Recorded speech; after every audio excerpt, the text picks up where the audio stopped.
Let's learn how to put audio in CapCut on PC. First thing first, make sure that you have CapCut downloaded on your PC and that it is working properly.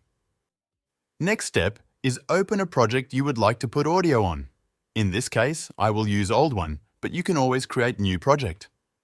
Now, we can choose to put audio from CapCut itself, which you can find in the top left corner under the name Audio. There you can choose between various different songs, sound effects and more.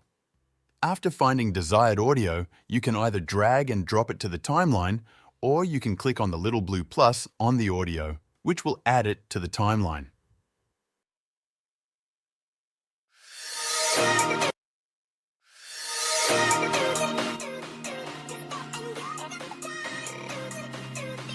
Other option is to add audio which you have downloaded previously, but that will take some extra steps.